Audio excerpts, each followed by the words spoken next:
Onse Vader wat in die hemel is, baie dankie dat ons vandag by Milete kan gaan besoek aflê.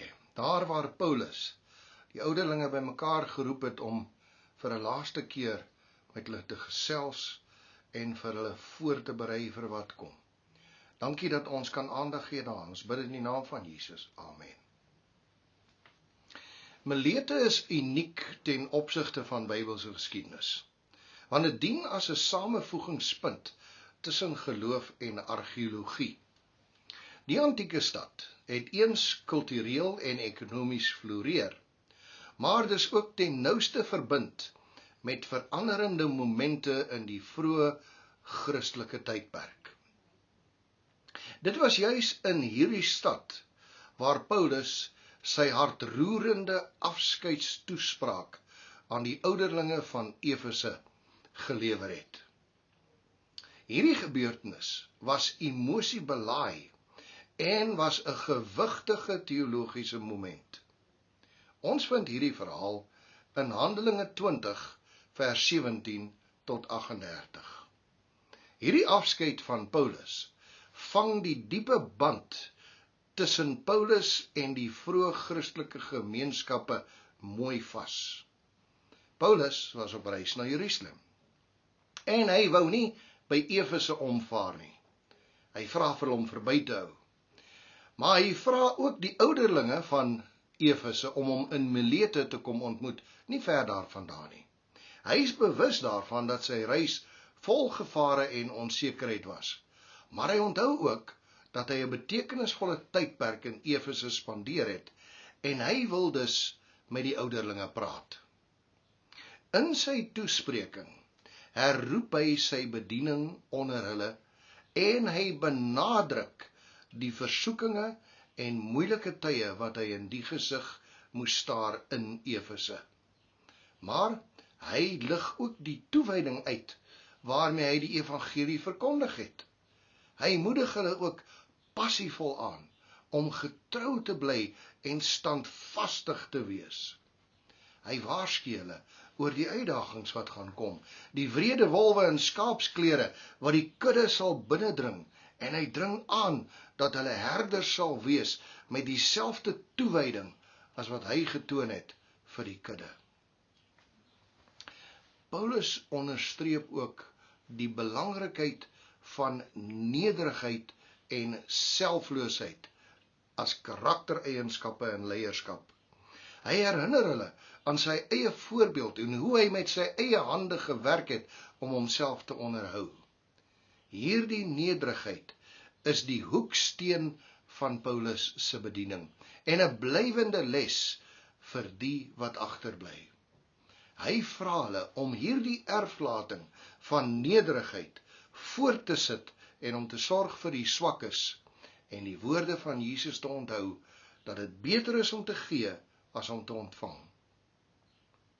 Maar Milete was ook strategies geleë en dit was dus 'n praktiese stop vir diegene wat die evangelie oor Klein-Asië versprei het. Dit dien ook as spulpunt vir Paulus se reise.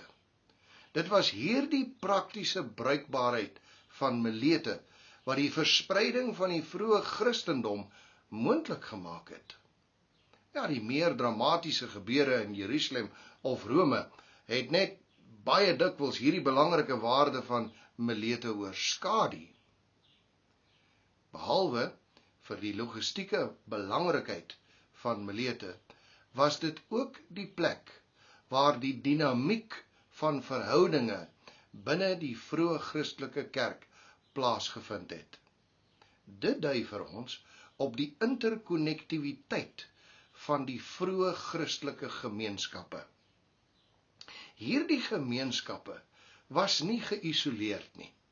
Hulle was deel van 'n groter, lewende netwerk wat met mekaar gekommunikeer het, wat mekaar ondersteun het en van mekaar geleer het.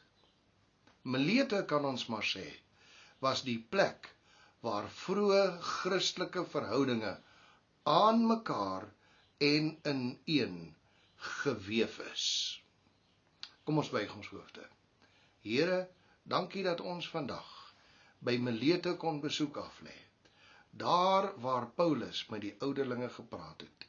En mag ons ook ag gee op onsself en op die hele kudde waaroor die Heilige Gees ons as opsieners en as herders van die gemeente van God aangestel het, om hulle te versorg, diegene wat hy deur sy eie bloed verkry het.